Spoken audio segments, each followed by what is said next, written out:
Good morning po again mga kababayan, ma'am sir. This is Jam the Filipino channel lang inyong pong lingkod. So today is September 23, 2025 at tayo ngayon pupunta dyan sa Michelle Residences sa may Mall of Asia Complex, Barangay 76 Pasay po yan, at dadalhin po natin sa may Department of Foreign Affairs sa may Gustad ng Macapagal Boulevard, sa may corner yan ng Bradco Avenue. Okay po. Head west on EDSA extension, Bradco then in Avenue. 100 enter right most lane, then in 100 meters, turn right onto Sunrise Drive. Sakop na pala ng Baclaran, Parañaque pala yun. Pero dito lang, magkatabi lang, malapit lang. Tutusin parang Pasay pa rin, pero Parañaque na pala. Ang boundary, kumbaga. Okay, so magbabalik po tayo mamayang unti po. Nakuha na po natin Head sila. west on EDSA extension, then in Disclaimer lamang po, ang content po natin ay kalsada at hindi ang passenger. Kaya nga naman, sakali man po na may marinig kayo mga pangalan ng lugar, pangalan ng tao, pangalan ng organizations, government or private man yan, ay wala pong kinalaman ng channel na ito. turn left. At wala pong pinapatungkulan. Lahat po ng pinag-uusapan dito ay pawang dito lamang po yan sa loob, at wala pong pinapatungkulan sa labas. Okay po, dito na po tayo. Andyan na rin po sila.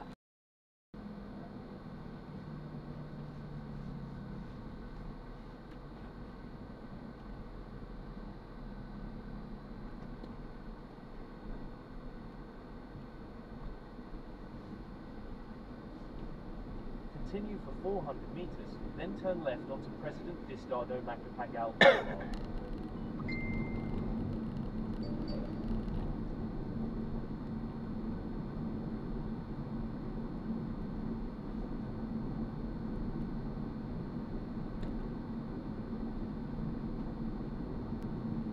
Keep right and continue straight. In 200 meters, turn left at the traffic light. Enter leftmost lane, then in 100 meters. Keep left and continue straight, then turn left onto President Diosdado Macapagal Boulevard. Pwede dito kayo. Pwede dito ko yan. Sige po. Dito kasi kami. Ay, dito kayo sa kabila? Oo. Hindi tayo pwede dito sa Ikot doon, no? titignan natin kung kakayanin natin. Kung hindi, andun na tayo sa kabila na dito. Sige. Pakiandada na po yung ano natin. Beauty. Para, kasi bawal din tayo magkantay dyan ng Dili. matigas. Ready naman. Ha? Ready na.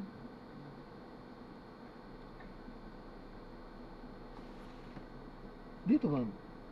Di Hindi, ba may doon? kukunin pa kasi Okay. kami. Ano dyan. Hindi kami makapasok doon pag wala doon yung papel na yun. Yung appointment? Pwede naman yata ang online na appointment na sign sa cellphone nyo naman, di ba? Yung papel na yun kukunin.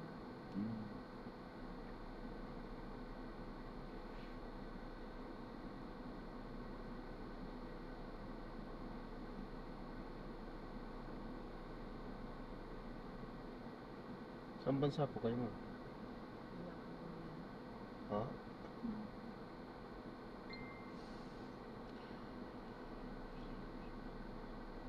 Di ba mga balikbayan lang ang ina-accommodate dyan, di ba? Ha? Hindi ba sa balikbayan lang ang ano dyan? Di ba dito kayo sa ano? Sa may consular, DFA? Sa balikbayan lang ang ina-accommodate ata dyan, di ba? Hindi ba? Passport yan dyan, lahat nandyan eh. Ano tayo yan? Kasi sabi sa akin dati, balikbayan lang daw. Ayan, dili. Bus. Sige po. Thank you. 300 meters, make a left U-turn to stay on Bradco Avenue.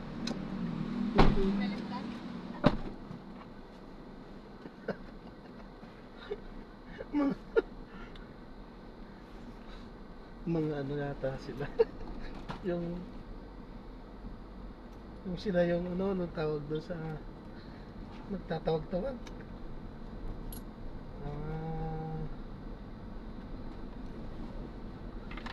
Ay basta.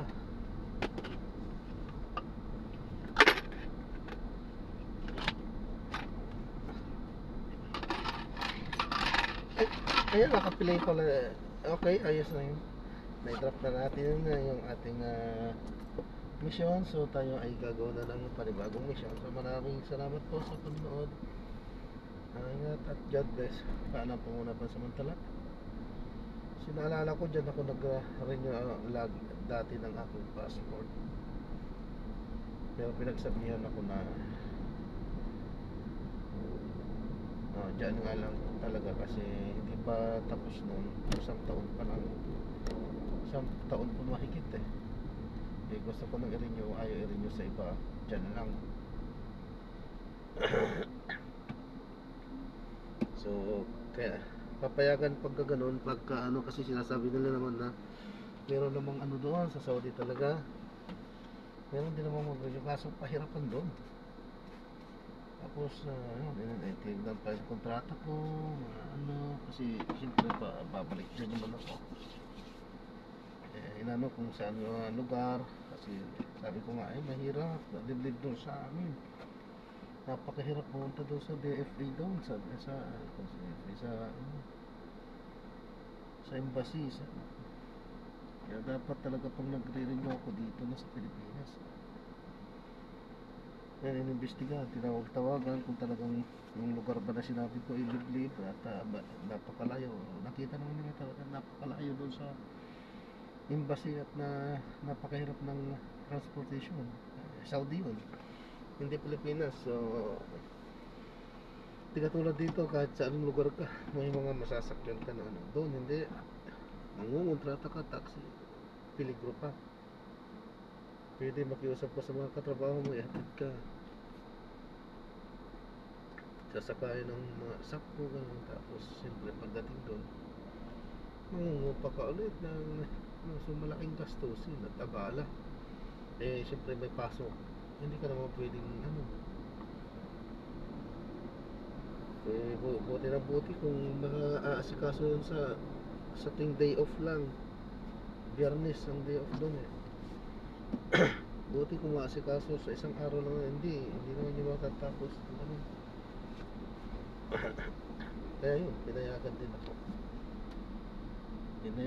ako na mag-renew din. Nagkuntuhan na tayo Ayan, so maraming salamat po sa panonood. Hanggang sa muli po, ingat at God bless. Paalam po muna, pansamantala. Ganun. Send to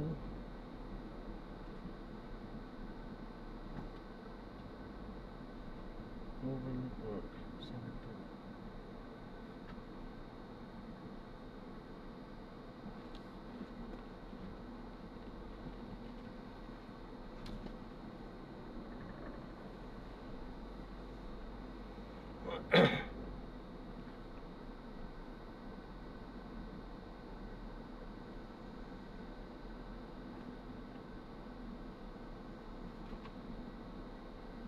Ayan, so maraming salamat po. God bless. Paalam po muna, pansamantala.